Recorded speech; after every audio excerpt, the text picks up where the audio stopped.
Go ahead, Donata. Okay. Okay, thank you very much. So in this last course, I want to still kind of reconnect back to the beginnings, where I try to explicate my own felt sense of the roots of this philosophy. Jenin is responding to a multifaceted, very, very deep cultural crisis. And I want to connect back and kind of, again, stay on this bigger picture level and look from this bigger angle into his work and into his work on many levels. And in that, I will touch upon the process model again, and also say something about thinking at the edge. So glad that Nada Lu is here. It's wonderful.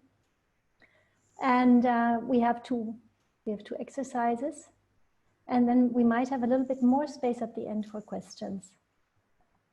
So I will share my screen again if I can. Yeah. Okay. Okay. Okay. So I want to begin with this very strong quote.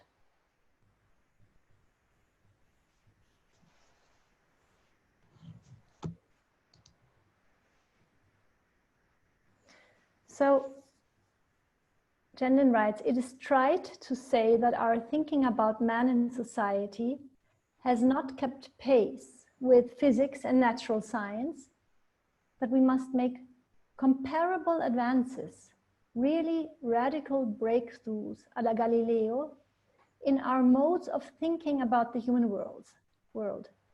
Otherwise, our natural science advances may destroy us, and our calculating machines may exceed our human wisdom and may ruin us. This means that even though we may have given up in our own lives, we must turn back from having turned back.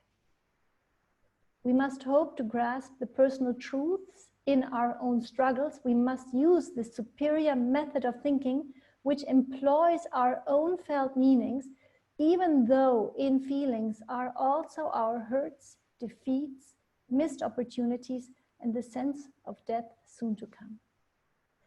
And if I had somehow escaped these and been given everything I needed and all the luck and timely insight, then I should only have missed some of the complexity of felt life significance."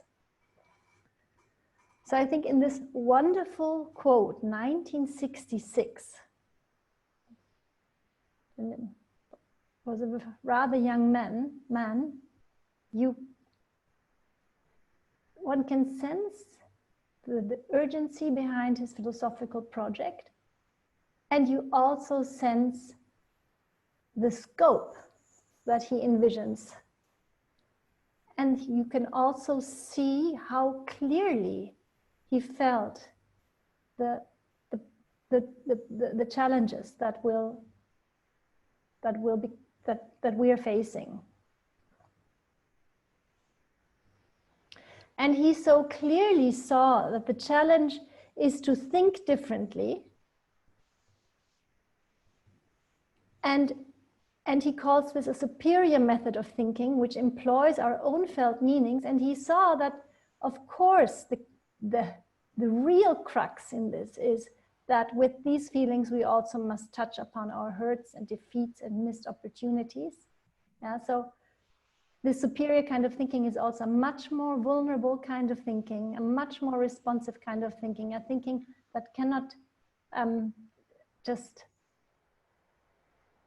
pretend to be thinking while shutting away this whole side. So it is an extremely rich program that is addressed here in one paragraph. And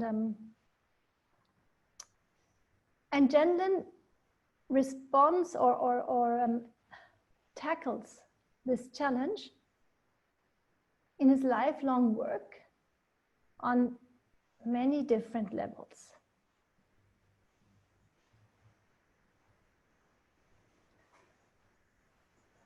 So you could say, you know, like Eugene Gendon's life work is reconnecting with felt life significance, this turning back from having turned back. And we have kind of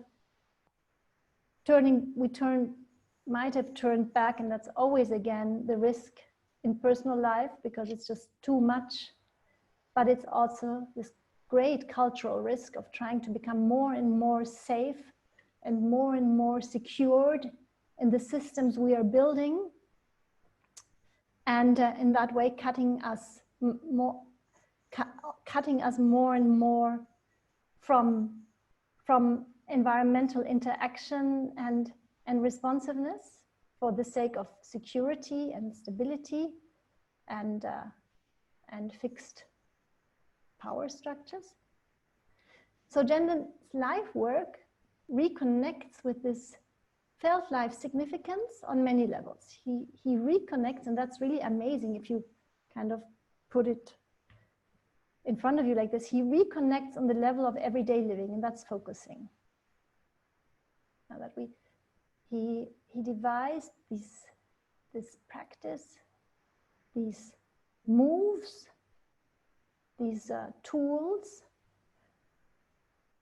to turn back daily from having turned back in a safe way, in a way that is doable, in a way that even though the street just seems total solid and everything seems blocked, some very tiny little something can happen, something can develop, something can be carried forward, and that is this extremely wonderful and precious practice of focusing. And then he reconnects back on the level of transforming basic conceptual cuttings that kind of made it seem unnecessary that we think within this responsiveness, like this primary cutting of cutting body and mind and cutting matter and soul, and this primal cutting that made it seem as if embodied living is really just a machine, totally there for scientific research and manipulation. So there was just no place in the way we began to understand the world on this dualist foundation for this recoupling, for this reinforming, for this richness of sensitive life. There was just no place in the dominant ways we structured our understanding of the world.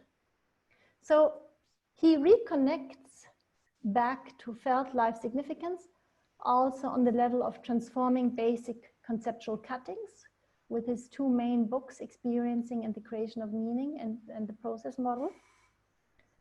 And then he reconnects on the level of thinking practice, because on the level of thinking practice, the conceptual cuts kind of have been embodied or habitually enacted. And there's a very good phrase from Claire Petit-Magin, whose work is such a big contribution in a very close description of what we do when we think. And she phrased the sentence that in the moment that we go into a kind of conceptual space, in the moment that we go into a kind of logical conceptual space, we do constant disconnecting from lived experience. So thinking at the edge is this practice of thinking in a way that changes this disconnecting habit. I mean, when children come into school and they learn mathematics, they are hardly asked, how do you feel about this? And what does it do with you? And when they learn texts and so on, it's just this shift into a conceptual space with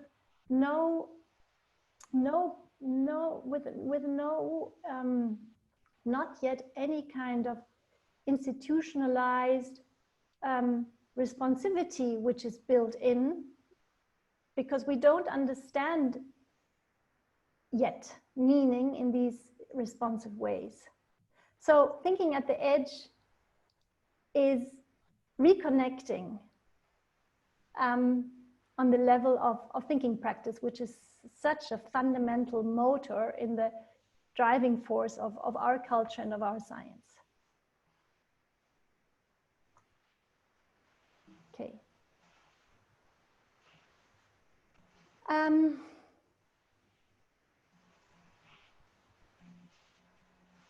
And now considering this level of reconnecting on the level of conceptual cuts, Jenlin does this by, one could call them maybe, his principles of the philosophy of the implicit, if one can call Jenlin's philosophy that.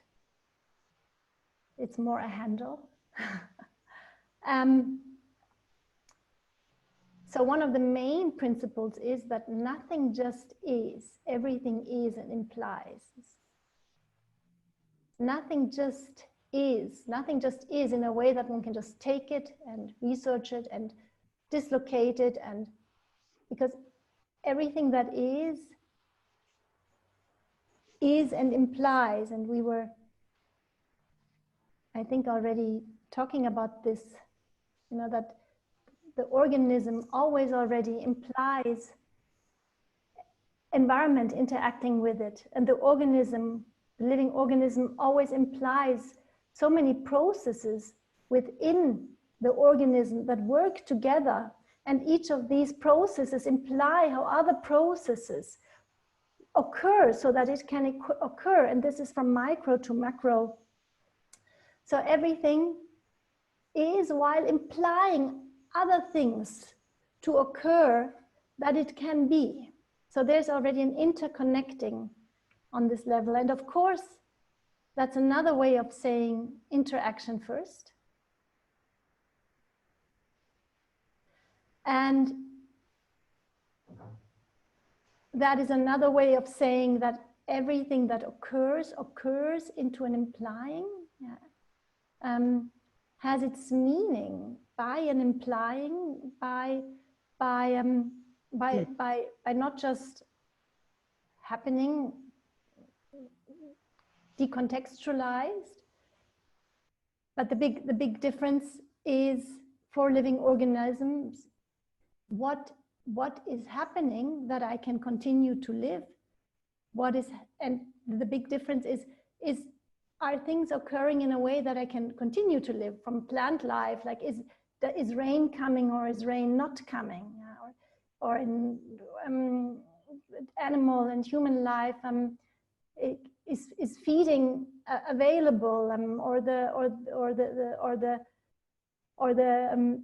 occurring of a mother into the implying or into the lived process of a baby. So the fundamental question is the relationship of occurring and implying.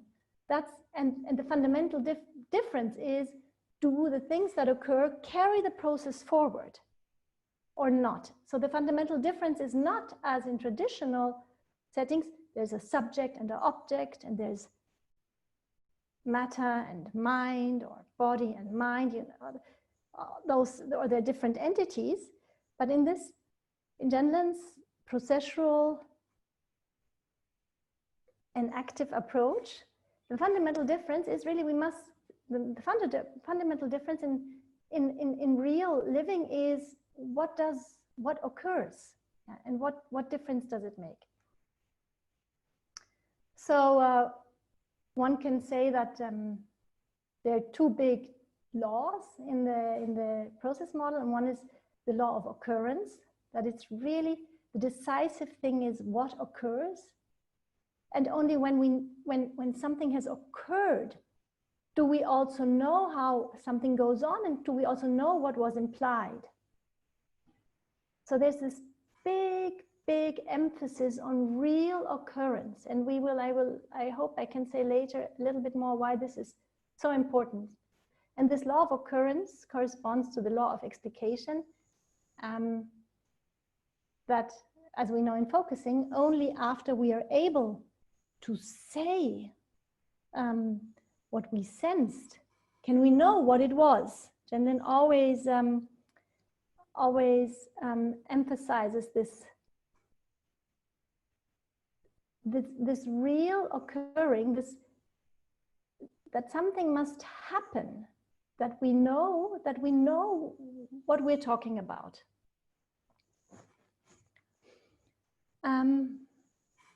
So from these principles, there derives an irreplaceable significance in, of, and from every body environment,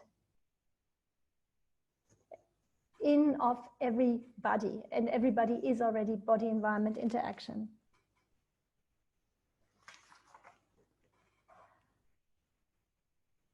So Gendlin, from his principles, thinks a significance or a relevance that is inherent in the living process. And in this way, he responds to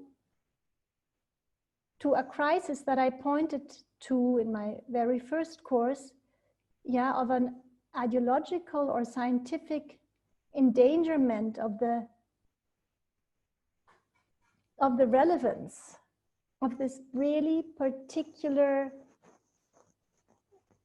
living, of the relevance of the particular. Yeah, because in the ideological danger, as Hannah Arendt so well described, was that ideologies can explain everything, so what happens doesn't really matter. And the individual living cosmos doesn't matter at all. What matters is, yeah, what the ideology has found out, the laws that the ideology has found out, and everything that doesn't fit in that is just purely wrong. This is, one cannot even imagine that was really a truth that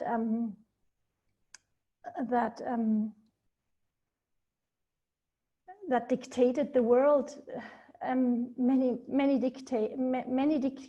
decades and imprinted the last century.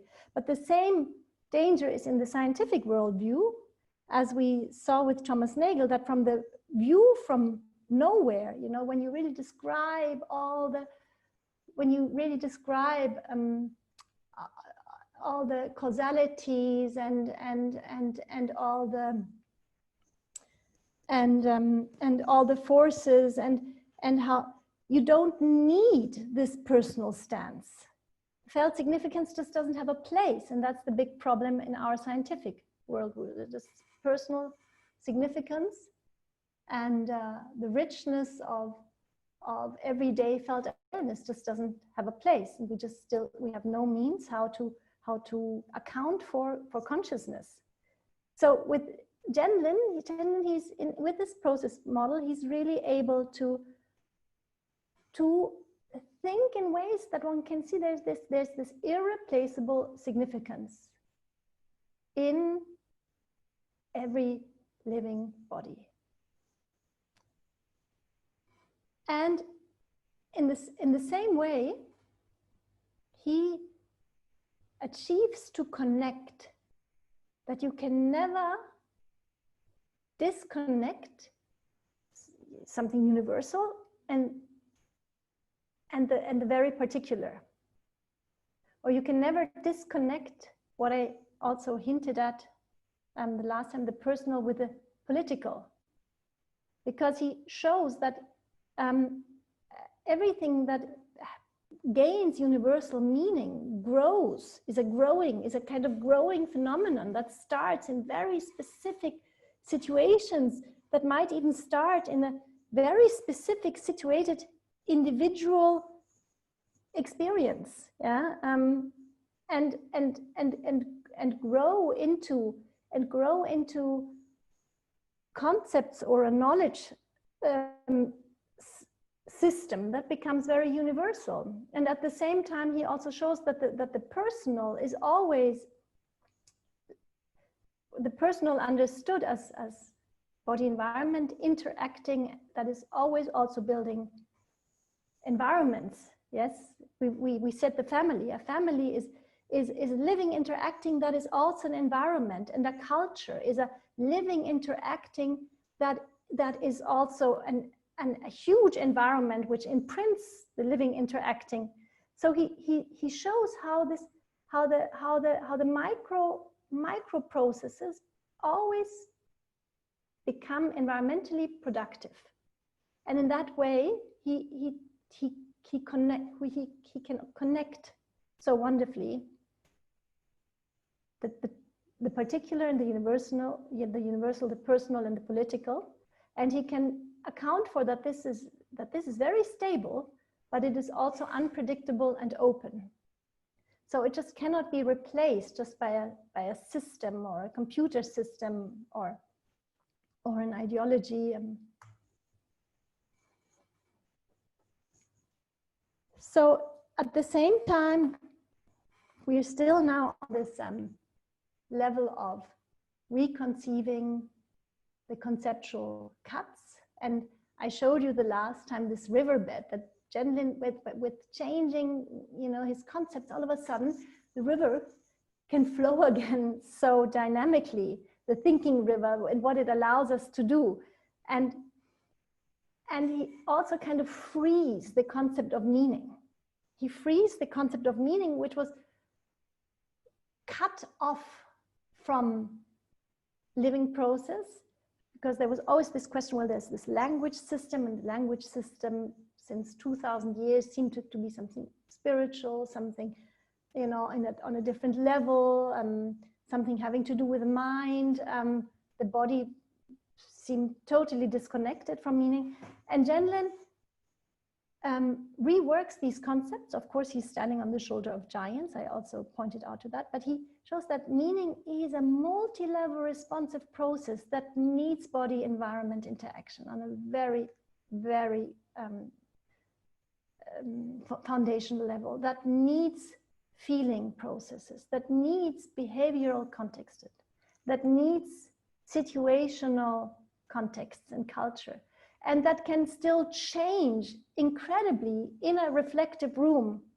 Yeah, that one can call focusing, but I want to just call it a reflective room. So meaning is a multi-level responsive process, and with enacted, I mean, it needs living processes to grow meaning, to say it in that way.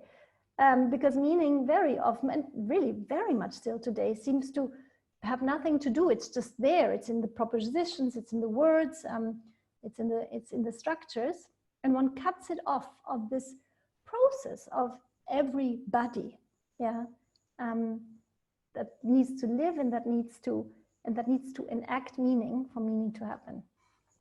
So in that sense, also with Genlin's new conceptual cuttings, one can understand theory as practice. It's not this divide, there's theory and there's practice, but with Genlin one can understand theory is practice, and in that sense, theory becomes very responsible. You cannot say, well, I'm just a theoretician. With Genlin one can understand that already the way one approaches subject matters. There's so much practice involved, there's so much activity involved, there's so much relationality involved. So theory is always also practice. And all of these new ways that Genlin's concepts work together, it allows that with his theory, you gain more and more fine-grained entry points into implicit intricacy. You gain more and more, you can more and more fine-grainedly cultivate these entry points. And this is really, really something. And because normally with more and more theory, it can just happen that everything closes down. You've got all those structures, everything is explained. You show from one concept to the other, and that's the system, yeah. And there's nothing more. And you also have this wonderful phenomenon with, if you have if you come across philosophers who develop wonderful theories that if in case you ask them something, they will then just talk through their whole theory and always from new edges. And the interesting thing was that, you know, Gendlin in his really strong time, that's how I met him in Zurich, made thinking at the edge with people. Because that's where his theory points to, yes. Entry point into implicit intricacy. Do I still have something? Yes. So in that sense, knowledge, structure, and meaning is identical with radical responsibility, creativity, and practice. And in that sense, that's maybe more now of interest for the researchers or the philosophers, but in that sense, and that's maybe something I really want to still unfold, Gendlin devises concepts where epistemology, so that's, you know, the theory of how we think, ontology, you know, the theory of the basic foundations of reality, and ethics all come together. Yeah. So maybe we can talk more about that later in case there are questions to this. So entry points into the implicit intricacy. And as I said before, that he's reconnecting on these three levels, reconnecting on the level of daily life, focusing, reconnecting on the level of transforming conceptual cuts, and reconnecting on the level of thinking habit. And if you conceive, so if you conceive thinking at the edge as a practice of reconnecting, you know, reconnecting to felt life significance, where he's pointing to in this first quote, turning back from having turned back. Thinking at the edge becomes the reconnecting practice, moving from implicit felt significance, explicit meaning, to implicit significance, to explicit. So it's really this step that he's, you know, that becomes practicable. So thinking at the edge starts with the feeling, the experiencing, sensing into an issue, idea, interest, relevance. And normally, you know, in normal explicit scientific practice, you start with the definition. And here one kind of does the opposite. You let go of all definitions and you allow yourself to open up this realm of felt significance, of felt relevance.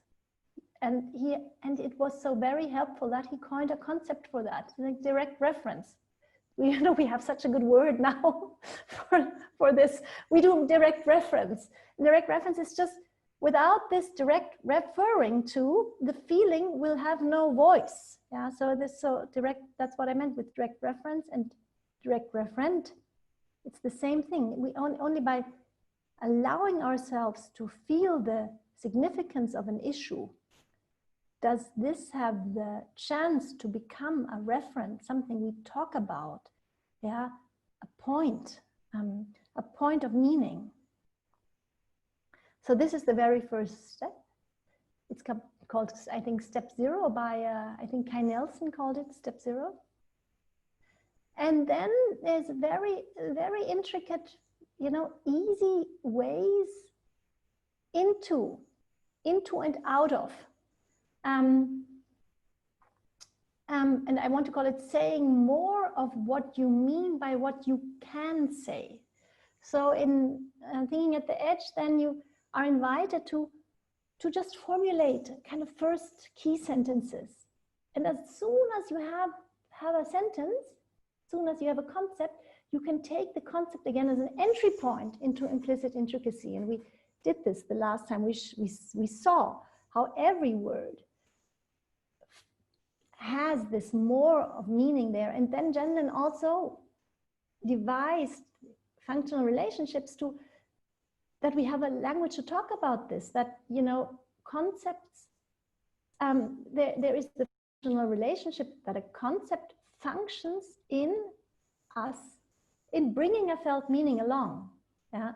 So the concept in thinking at the edge, Gendlin uses these functional relationships. The concept functions, he uses this functionality. Okay, so you have this wonderful concept. Now just change the attentive mode and see what felt meaning comes along.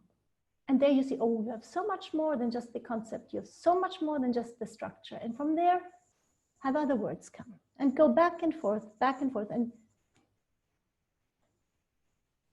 so that's steps 1 to 5. You using concepts to widen their structure and to go into this web and to activate the web. But by a concept, you come to a felt meaning. You can almost imagine it's like a, you know, it's like a part of an interconnected web, and then you come maybe with a word and you go into the felt meaning again, and you enter a different place of this web, and you go into a word and you go into the felt meaning again. Yeah, that's so that's why I chose this dolphin, yeah, you know, going up and down. And I think it would also be interesting there to relate this also more to William James, who explained so well that in our highly complex stream and web of consciousness, it makes so much sense to stay at a certain point and try to approach it in different ways, with slightly different questions, with slightly different, to get more and more and more of the rich structure. Yeah, and this is somehow what Gendlin enacts. And then step 6 to 8, there's another entry point into implicit intricacy, deliberately thinking with the implicit intricacy of felt significance in real instances. Because thinking so often and so quickly goes into concepts, and then maybe still takes a few examples to prove the concepts. It's this abstraction is such a dominant movement, and getting us back into staying with the real instance, feeling the felt significance, and speaking from there, it's so difficult. So this de-abstracting, this concretizing is so difficult when one is, it's so much easier to jump into abstraction than to go into the real instance and formulate, articulate the felt significance. And you see how this goes like a red thread, this reconnecting with the felt significance. And now in terms of functional relationships, you can say, you know, we were talking about the functional relationship of metaphors, that if you take two concepts, you can already imagine how the felt meaning interaffects. But Gendlin takes situations, invites us to always invite the situations that function in everything that we think, because we live in situations, problems come from situations, our words are filled with how we use them in situations. So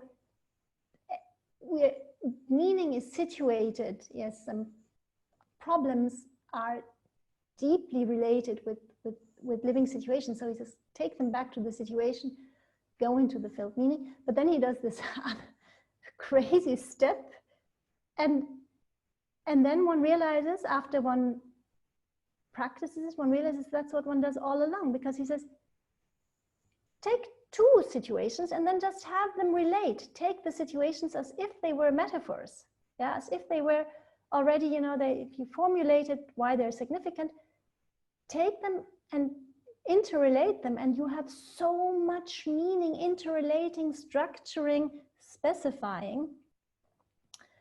And this is, of course, what happens all the time. I mean, all our thinking is already an interrelation of situations. They interrelate in ways that we're mostly not aware of. We meet other people and we have the spectacles on of people we have already met. We already always have all our experiences interrelate, which Gendlin calls crossed. Yeah, So I just listed the functional relationships that, you know, can kind of explicate this step, that if you then deal with so much complex interrelated meaning, you grope for words. And then this is what Gendlin means with the functional relationship of comprehension, that there's so much meaning, but this felt meaning functions to let new words come. But again, you always need direct reference, you explicate. And then he has, later on, he has this shortcut, he calls it crossing and dipping. So these are the steps 6 to 8. So you see that the dolphin jumps into even more complex water. Sometimes he has to stay a little bit longer until he can jump out again, or she, and then jump in again. And then the very last steps is a wonderful sewing together of logical conceptual power, always modified and interconnected with the experiential felt precision. I don't want to explain, you know, the details, but you can just read them, but this is what's happening. So thinking at the edge is a incredible, you know, the difficulty is not that it's difficult. The difficulty is that it is so much not what we were allowed to do, so much not what we were trained to do. And but if one is, you know, if one starts to practice that, it's just so much more fun and so much more rich. And that's why this picture of the dolphin is also not an exaggeration.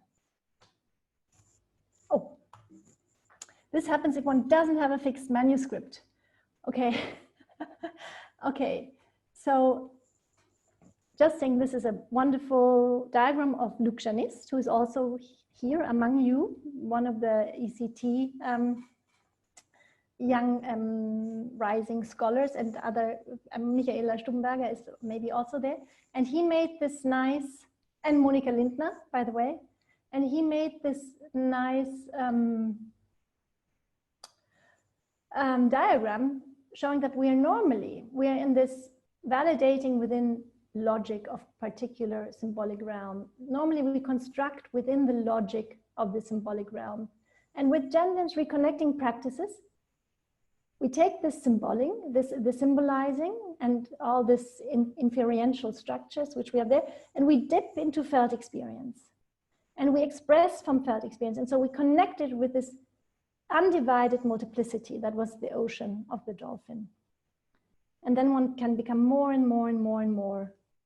One can resonate. There's this own precisioning practice. So it's, you know, implicit precision is not just a word. It is a practice. You can go back and forth, back and forth, back and forth. We know that until we say, yes, this is it. And so these are those two hands, you know, that the conceptual hand, by dipping into the felt experiential hand, can again, you know, grow. So both things so much interact.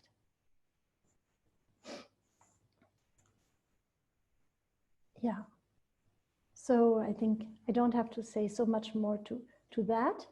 It's just that it's this interaction of how the symbols function in a rich, embodied, situated context, but this needs saying and sensing for, and that's something so new, you know, to have to have adjectives, to have fresh as an adjective for meaning. But it's really that with these, that it becomes so sayable. We have a new way of looking at meaning with Gendlin.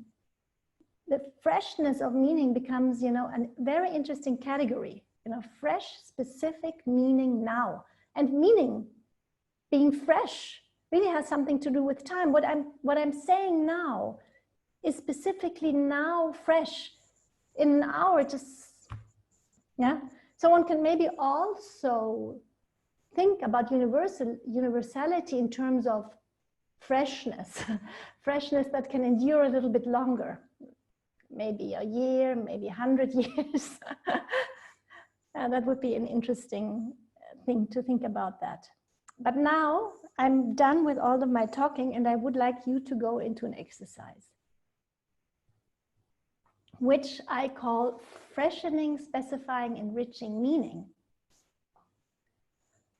And it's like, enacting a little bit of what I said. Well, let's do again, choose a word. If you like, you can just one word, put it in the chat. You don't have to use your own word. It's very interesting because it's interesting that sometimes one doesn't choose one's own word. But choose a word and please write it in the chat.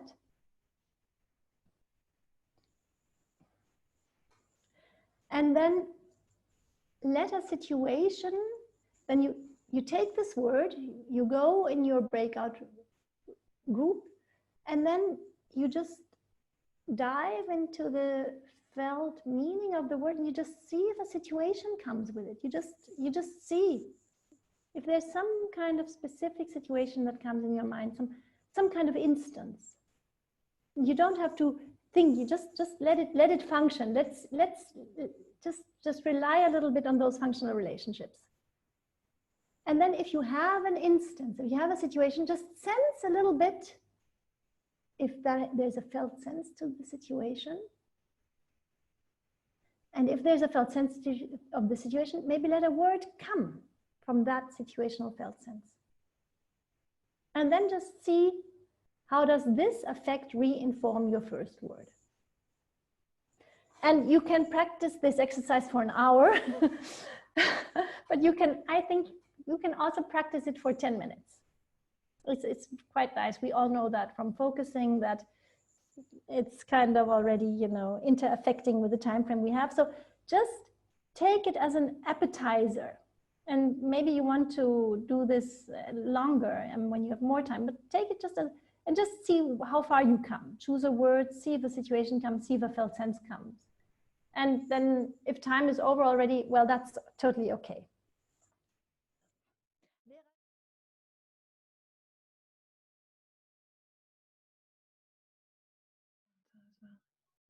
Yes. Okay, so I will share my screen again for the last, I think, 2 slides. Okay. So I want to now move into the,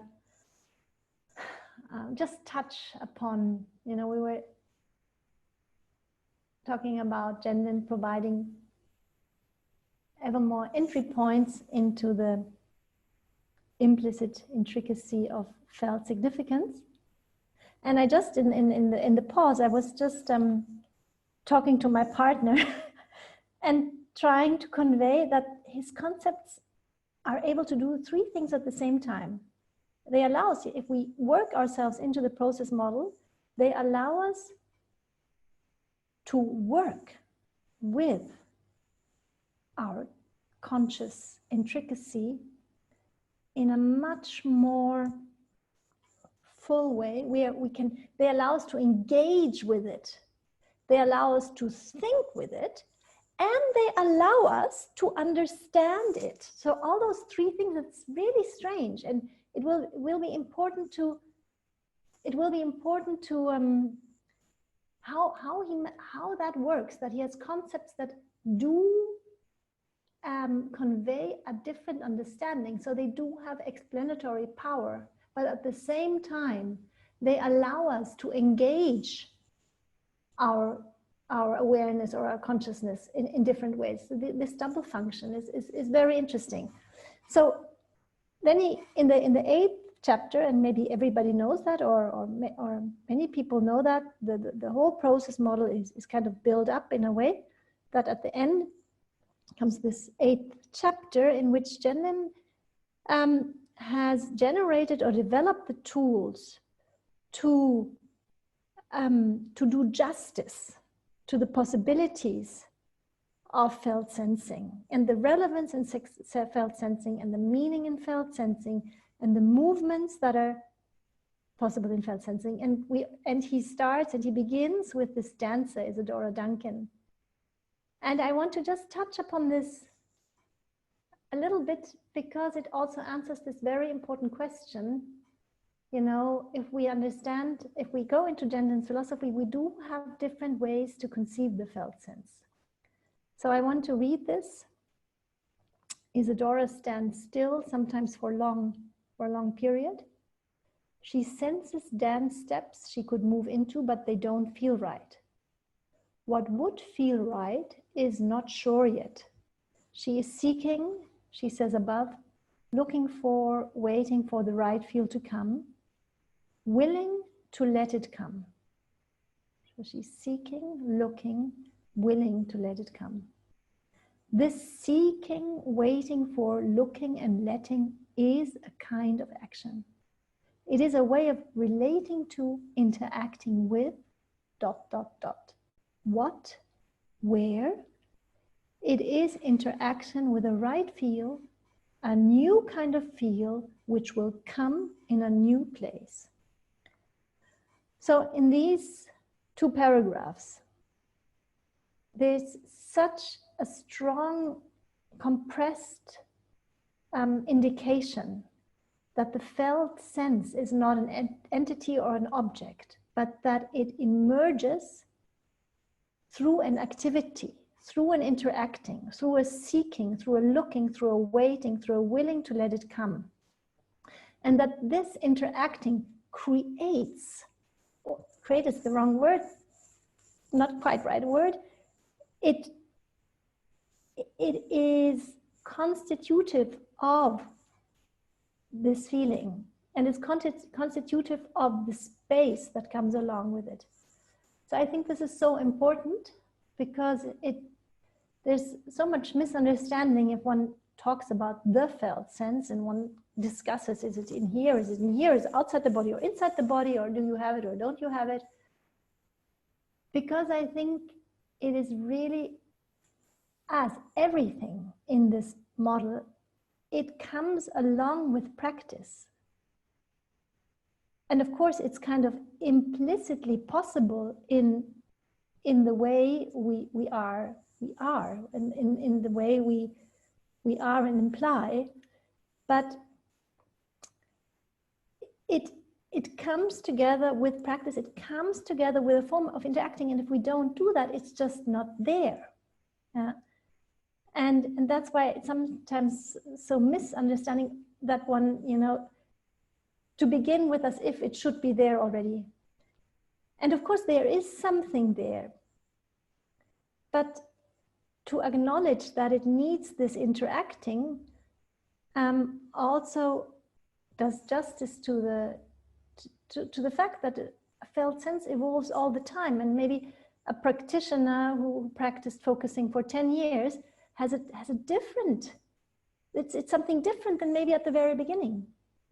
And that it can change.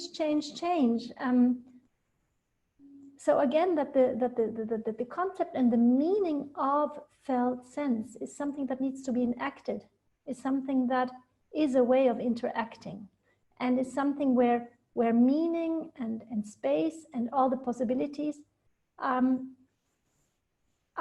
interlinked. And in chapter 8, there comes a really beautiful, always again, beautiful, simple and clear passages on what kind of space this is and what kind of complexity is involved. And I want to read you this quote before we then go into our questions and answers. So since cultural situations are very complex, and each situation implicitly involves others too, which are also complex, a very great deal more is bodily lived and felt in this inaction way than is ever sequenced as such in those rather few slotted sequences we consider our feelings. The whole complexity is carried forward by a 7 sequence. So that's chapter 7. And one could say, simplifying, to say, this whole complexity is carried forward by every action, every feeling, every sentence, since it is implicit in every sequence. However, it is never felt as such. Neither slotted feelings nor in action feelings. So with slotted feelings, he means those regular identifiable feelings, that we're sad if something sad happens, and we're angry if we are hurt, and those feelings that just come, that belong to our situations. Neither slotted feelings nor inaction feelings are a feeling of the whole system of contexts as such. Implicitly, each carries the whole forward in a certain way, but another sequence, something else that you say, something else that you might feel, something else that you do, would carry it forward in a different way. Each goes on in the implicit context that includes all the others, and therefore each is within the whole context of the others. In 7, that is in our daily culture, there cannot be a having of the whole, except as implicit in either this sequence or that. And so we can go into, every sequence is a different entry point. Now I'm going to show that an 8 sequence, and that is kind of the space or the activity or the interacting that begins, carries the whole forward and is the having of that whole. The new feel is a feeling, having, sequencing of the whole. Let me work up to showing this. I like this very much. So that's what he's working up to in chapter 8, in showing this. And I think this is such a nice, such a wonderful, clear way of depicting what it is that we term with this kind of entity way of saying it, felt sense. It's such a wonderful way of opening up our understanding. That we are in such a complexity all the time. We are so much within this complexity that whatever we say affects the whole complexity, but we very seldom have a chance to address, relate to this situated complexity as such. And that, of course, is this practice of pausing, not just continuing. You can continue all the time. Isadora Duncan could dance all the time. Every move leads to a different move. Every word we say leads to a different word. We don't have 2 little words in our culture. The opposite is the case. So this pausing and having a different kind of feeling, not the feeling in the situation, but the feeling of the situation. It creates a new, what Jen calls object. It creates a new referent, a totally new referent. It creates a new space and different kinds of moves. And this is something you need to cultivate. This is something you need to cultivate by doing it, by pausing, by sensing, by letting come, by waiting, by continuing to feel, by continuing to relate, by being willing to have more come. You need to cultivate this space. You need to kind of open it up. And of course, this implies you need to open it up for yourself. That is also you change your whole body environment system by cultivating this space. You change your own personal culture. We all know that, yeah. We do this. We become different. We respond different. We respond different to feelings. So we change our own personal culture, and of course, the implicit hope or the possibilities. This is the more we practice this, we change culture as such.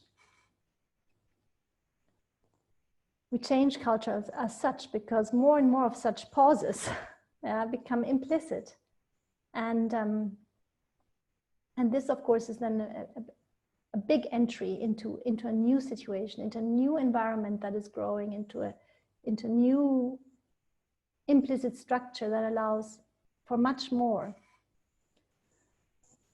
Yes, I think having said that, I would now not say much more and open to your questions. I did still want to suggest, but unfortunately we don't have the time, but maybe you want to do this later with still somebody, or to read this again and to have it read to you slowly, and just to see what resonates mostly, and have your own felt significance to open up this rich passage.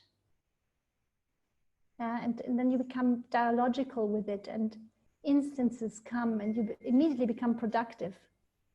So that's what I want to suggest as a kind of homework after this course.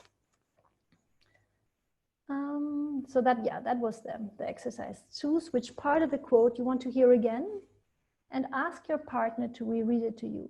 Feel what is most significant in this, what resonates. Does an instance, insight, felt significance come? And say a bit more about that. Okay, so with this, I want to thank you for your attention. This this book I wrote with the title Close Talking, and it appeared 2019. Unfortunately, it's really very German. Maybe, who knows, one day it might be translated into English, but maybe I will have to write a better book in English, totally fresh. Oh God. So I will stop sharing the screen.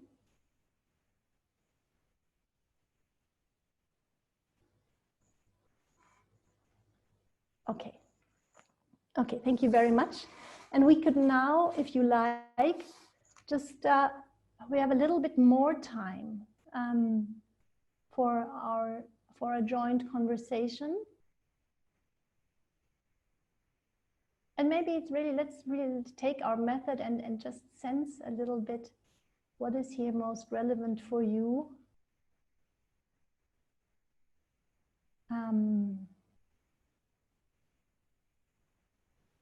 What is worth, thinking into, addressing into, maybe specifying a little bit from what I've said.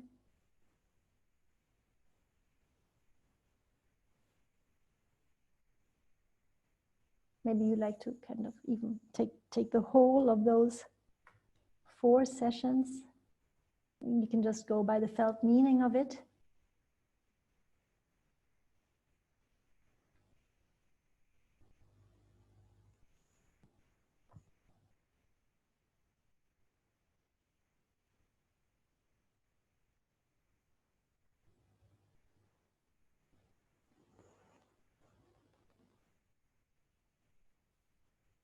And from there, you might want to have comments come, questions come, maybe things just that come just for yourself and that you want to jot down, maybe even action steps that come. And I also want to suggest, because the last time so many men were active in asking, that maybe we now have the principle of ladies first in the beginning.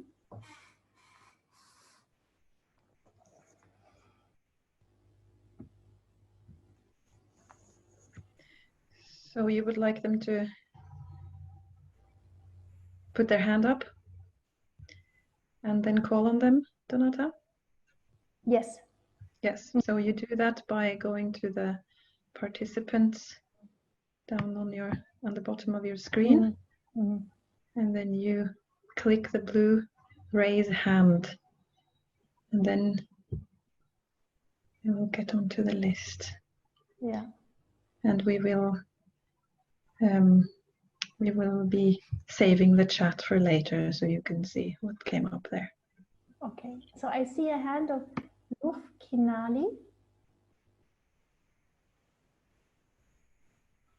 Yes, so my name's Allie, and I've been exploring for some time an intuitive sense of abouting, is what I call it, that happens often in philosophical conversations or even dialogues between friends, where there's a thing that I call abouting. And I have more of a felt sense of it than a clarity, but I'm working on my clarity. And then the other alternative is what I'm calling from and intoing. And I noticed the title of your book, Close Talking, and I wondered if that was in the realm, but of course then it was German, so I couldn't see it. But I'm really exploring how to speak while still connected to the space the more, the everything, so that my words are actually still in and from and then also into, like, so I actually notice where they're going. Wow. And I'd love your thoughts on that, because it's an evolving process for me. I think that's kind of my question. Well,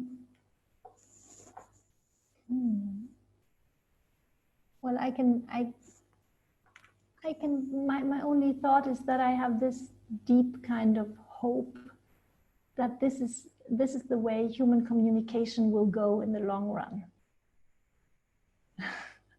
Because I think, especially the speed of the abouting, how you call it, the speed of abouting, it's become so dysfunctional.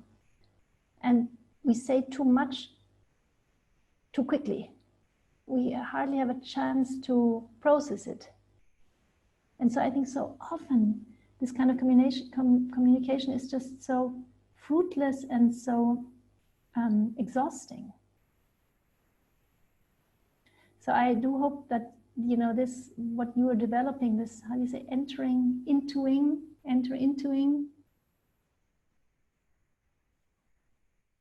I call it from and intoing.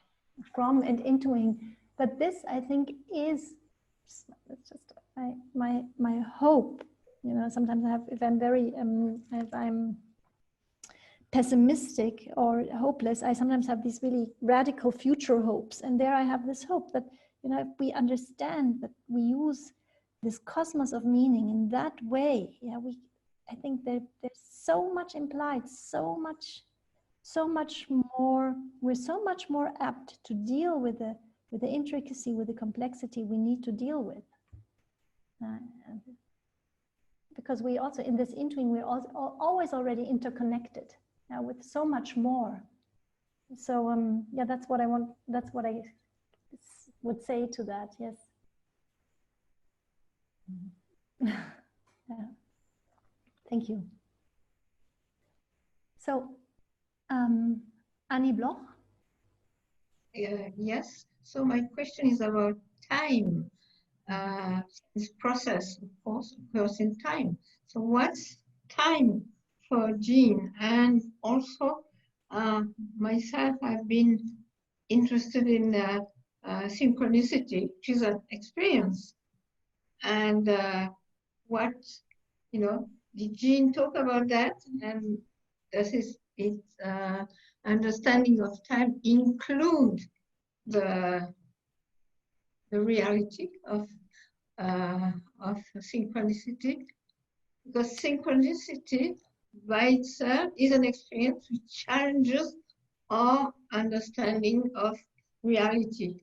It's a challenge to culturally conditioned understanding of reality. Yeah, that's right. So it comes from a different angle. It's a radical challenge coming from direct experience that something can die. That's really very well said. A radical challenge coming from direct experience, and that is exactly what Gendon drives to do justice. And I think one can, with the process model concepts, conceive of synchronicity, because what he really he's fashioning a concept of time that is not linear, and he's fashioning a reality that is radically interaffected. And he says, that this implying does not have time. So there are many entry points with which you can fruitfully think into synchronicity. But did he ever write anything about that? I don't think so. I don't know, but maybe it would be, there's this Gendon online library, and you can just give in the word synchronicity. See. Okay, I will. Okay. Thank you. You're welcome.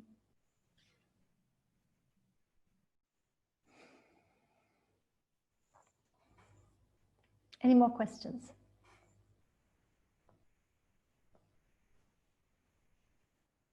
Hideo Tanaka?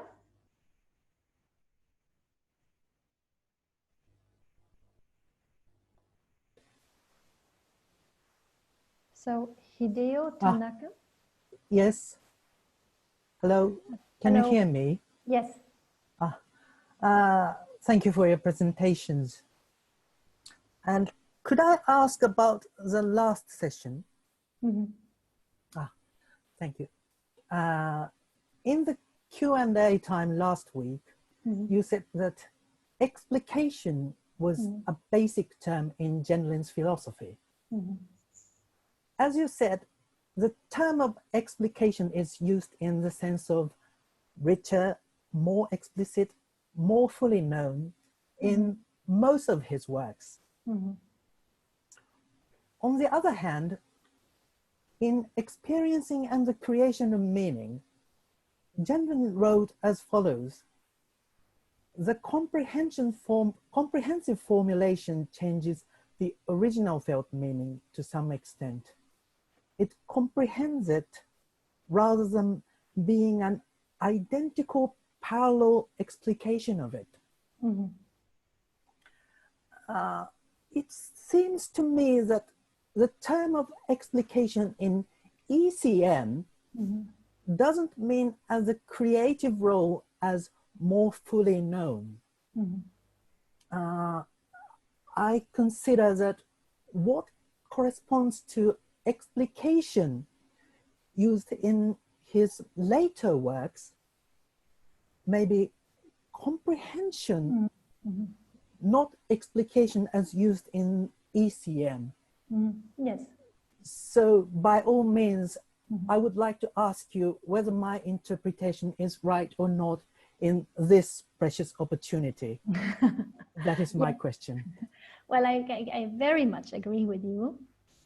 And I think I did say that, you know, explication has, you know, I mean, explication is a functional relationship in, and then it becomes this richer role. It becomes richer role. Richer role. And I mean, he says, you know, he says that it becomes a huge role in process model, because he kind of says, you know, it's based on the law of explication. The whole process model is a law of explication, and being able to see more and more. It's as important as the law of occurrence. So if you like, if you want to retranslate it into experiencing and the creation of meaning terms, you can do that. You can do the comprehending thing. You can go by comprehending. But maybe then even comprehension is not enough. You know, maybe you need all functional relationships to work together to come up with the richness of meaning of explicating. Could be. Your question inspires me that one could think in this way. Yeah. I see. I'm afraid my listening skill is not so well, but I think I understand the drift of your answer.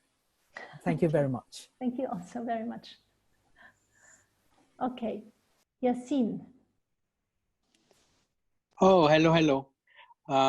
So I see that Annie already asked a question on time, but I just wanted to keep in that direction.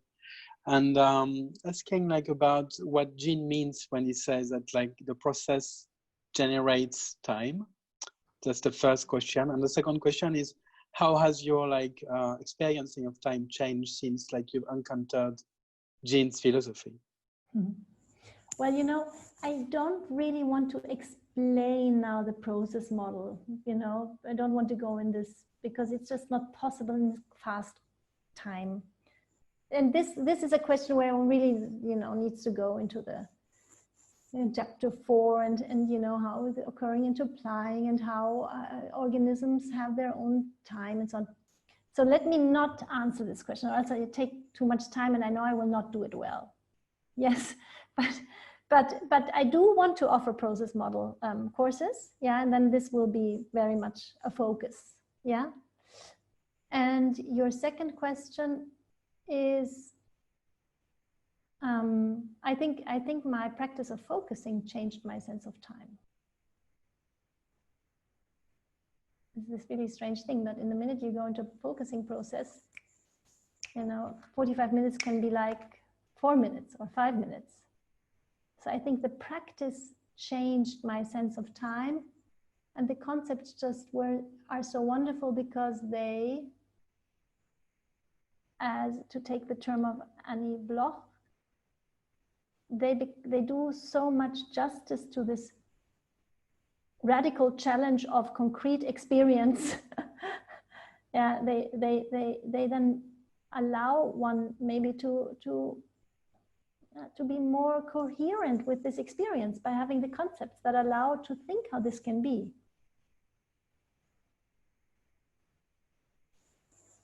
So when you said this can be, what do you mean by this? You mean like this experiencing? Yeah, exactly. So the concept helps to think further, like this, as you were saying earlier about like dipping and crossing and how concept, like... The concept helps to think further, but to also think with it. And there's maybe also a sense of coherence that I always experience this in process model seminars. It becomes such strange coherence if all of a sudden your thinking capability and your experiential capability come into sync. This is a very interesting, and we don't have easy words for this experience. There's some kind of experiential coherence if you read, you know, Gendlin's, if you work with Gendlin's concepts. So there's, yeah. Okay. I'll be looking forward for your classes. Thank you. Thank you. Luke. Hi, Donata. My question actually follows on from what you were just saying then, in a way. I just thought I would love to hear from you about learning TAE directly from Jean, what that experience was like, and what the experience of this kind of felt sense thinking is, that you're sort of touching on at the end there. Like when you read Jean as a reader, but also maybe like how you experience that when you're a writer as you're in doing your own philosophical work. But yeah, you had the special experience of learning TAE directly from him, so I would love to know a bit more about that.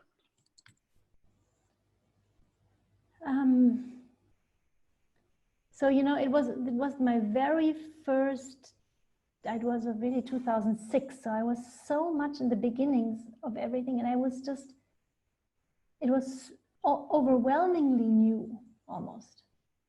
And also the way that he responded to things, like he responded to the passion in one's voice, even if the concepts didn't make any sense. That is something, you know, never encountered before in any philosophy thesis. And that, you know, that kind of, you know, there were all those question marks with the potentiality of opening doors. Yeah, what? How can you listen to the passion of my voice? You know,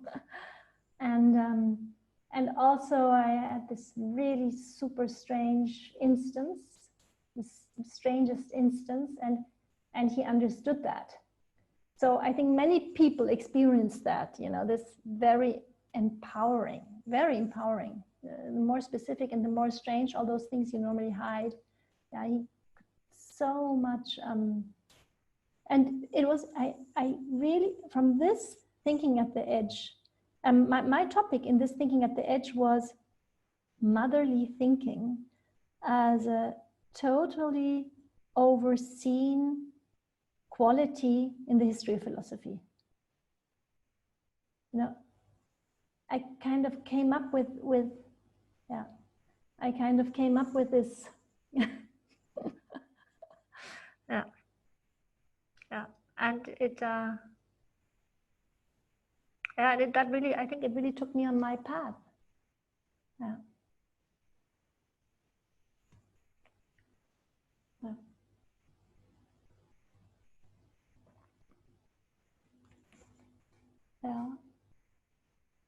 Yeah, we should go back to that. We should go back to that. We should bring that. And so that's a different, yeah. Okay.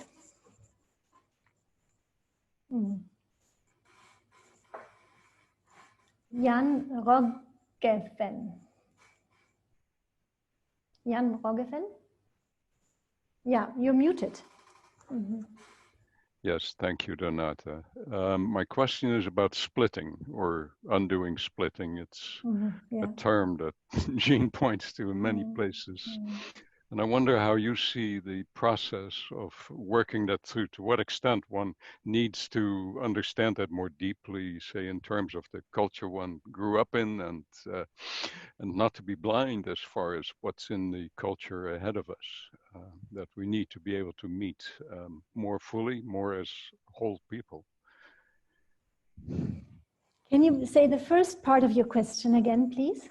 The splitting, the undoing of splitting, the way in which sort of like split premises are implicitly present in my presence, right here, you know. Yeah. Yes. Yeah. So the question is how the undoing, you know, like a.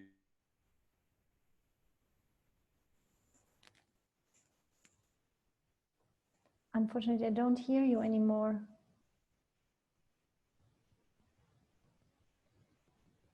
Do others hear him? No. Looks like he might have dropped off or something. Okay. Well, then I will continue until he comes. Fuller human being. Unfortunately, now most of your question was not hearable. I'm so sorry. I'm sorry. Shall I try again? The undoing of splitting that I think all of us have to some degree, and maybe many of us to a serious degree. Yes. And how the culture even actively discognizes that. It's so focused into going forward. Yes. Without having a presence. Yes. So my question is about a working through process that allows one to go more fully, to go forward as a more whole human being. Yeah. Yeah. Well, I think, you know, the whole of Jenlin's work is that. I think, you know, working through the process model is this working through of the splitting. Yes. But then, of course, also his practices are a working through of the unsplitting. I don't know if this answer is too simple, but that's. But for me, the process model really worked as this working through of the unsplitting. That's so. I'm just kind of taking your word. It helps me to see something in. Yeah. Thank you. Thank you. Thank you. Okay, Dan. Yes. Dan, I'm the, yes, I guess it's me. Yeah, I would really love to hear a bit more about something you mentioned about environment 3 and the political. Yes. If you could just say a bit more about that, how you see that connection. Well, I mean, I try to say it already, that, you know, by showing that, you know, living is always already structure building. We build, you know, personal living is, we build environments in our family. We build environments by the way we interact in our jobs. So personal living is always environmentally productive. And in that sense, you can see that in the personal, you know, that it's then, like Jenlin asks, there are lesser and the more or less degrees of separability, but it becomes almost impossible to really cut where, you know, the political begins and where the personal ends with environment 3. Because it is so interconnected. It's so interconnected. So environment 3 and interacting first and interaffecting, it becomes so interconnected that it becomes so much easier to say how the personal is always also already political. And of course, one just needs to work it through. Yeah, one needs to elaborate it, but it's not difficult. Mm-hmm. Right. Okay. Thank you. Okay. Thank you. Michael, Dama Luca Jansen. Yes. Yes. Hello. Hello. My question follows on from the last quotation in your presentation. Yes. Which I find incredibly huge in a way, and I feel in some ways I'm not yet very ready to ask the question, but there is something. Yes.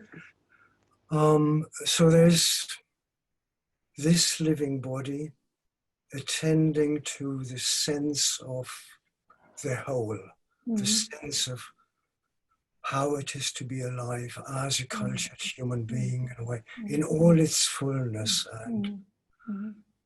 and waiting for that to be formed as a direct referent.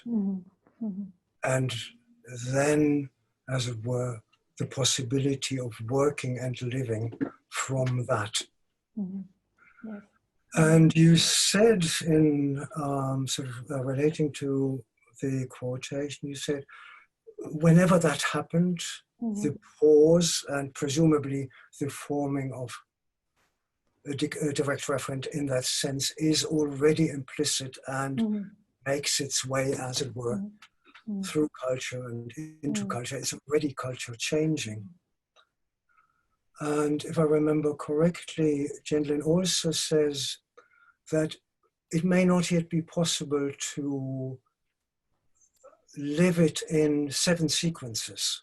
So there, the direct referent has formed. It is sitting there, as it were. Yeah. But I may be far from knowing how to live it and how to do it. That's in a sense about where I got. Yeah. Okay. Yeah.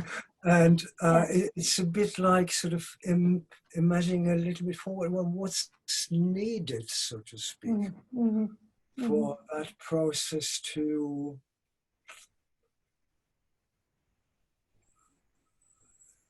work very fruitfully and, well, changing our culture, our way of living for the better. Yeah. Well, in some ways, I think very straightforward and very, I just think, just practicing focusing is this way, Yeah, well, it is, of course, it is this way. And then what happens, we don't know, it doesn't mean that because, but, also if in the more one practices focusing and the more one is in this space and the more one can do things one could not do before, and maybe one comes also into, there come possibilities that this becomes, that one spreads it in different ways. One is teacher, or one is, in political systems, or I don't know what, in so many ways. And I do think it needs to be, it just needs to be enacted. Yeah. Okay, I'll work on it. Okay, thank you very much. Michaela. Hello, Donata. While you were saying motherly thinking, I just got this sense of that we're using I and you every day so often. And while doing focusing, this changed for me. These words are changing for me in the way how they feel. And I realized that there is this hidden assumption of separation in I and you quite often. And I would like to ask you how you experienced it while your philosophical practice, the change of these 2 words. Did you, or? I think, Michaela, for me, those 2 words were now not so specifically. They did not, I couldn't. I mean, now you sensitize me and I will look.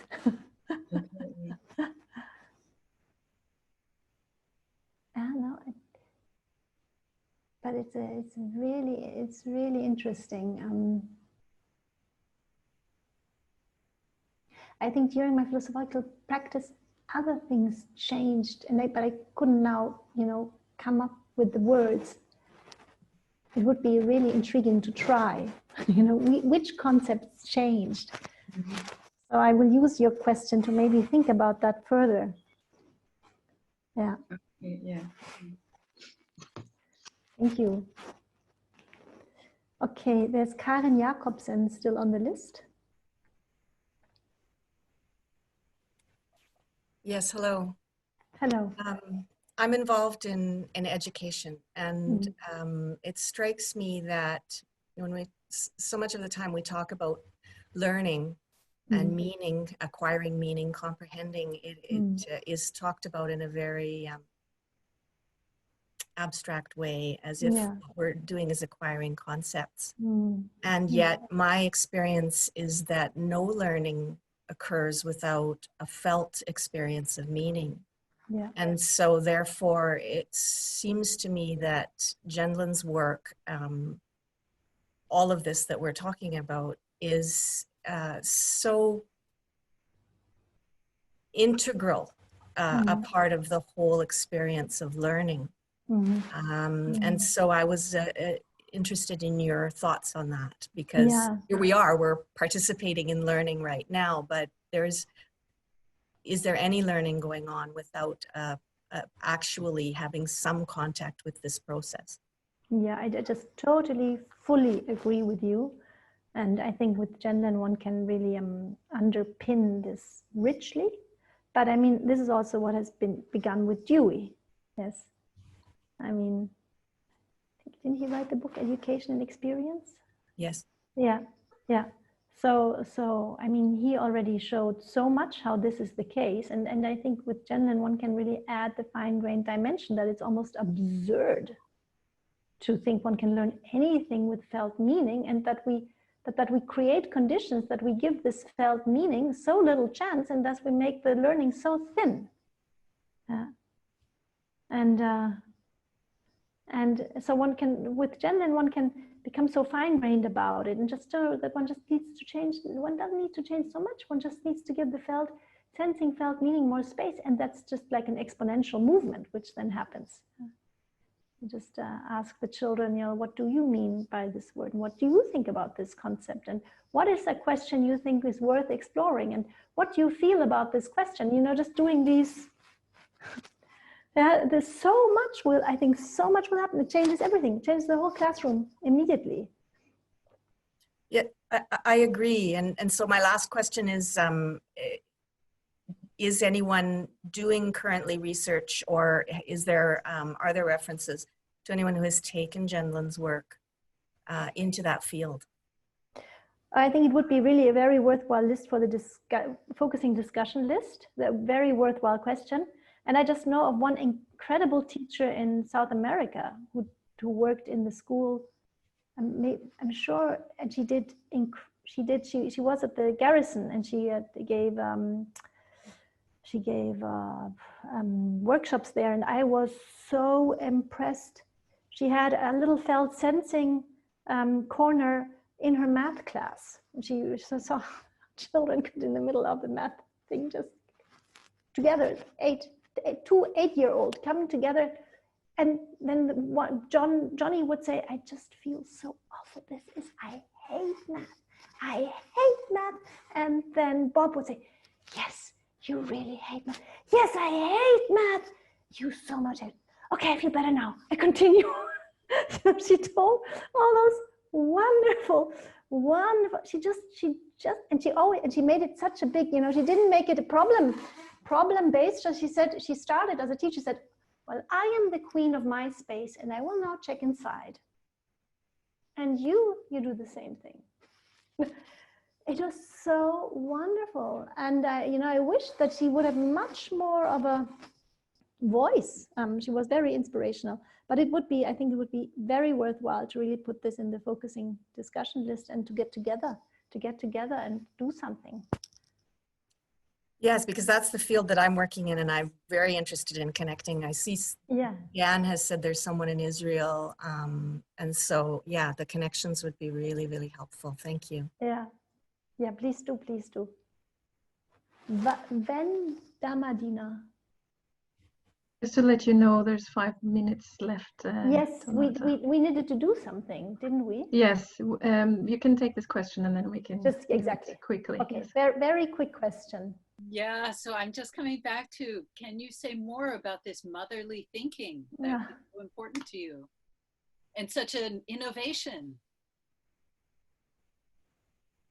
I think I cannot say that in the last 4 minutes, but I just sensed it as such an incredible lack in the philosophical culture, and I coined this term in this thinking at the edge process with Janin, and I think all of his thinking somehow for me is a way into this motherly thinking. And I do think that in our embodied critical thinking group, we also kind of enact that, you know, in the atmosphere of how we think. I do hope so.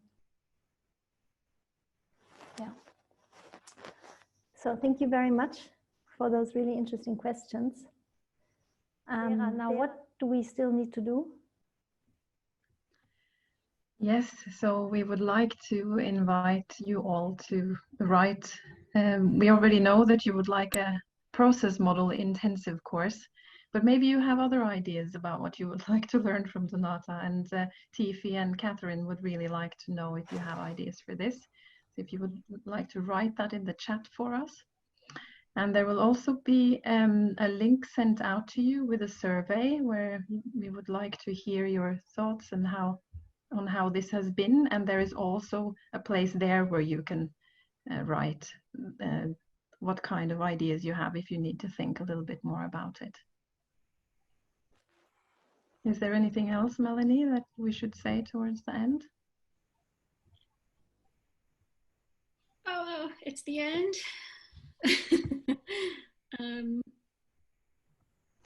I think you've covered it. Yeah, we just would really like to know what more you'd like from Donata so she can consider and hopefully consider doing more teaching through the Institute.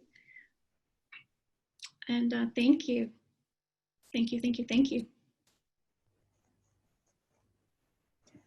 Yes, okay, well then it's also my part to say thank you.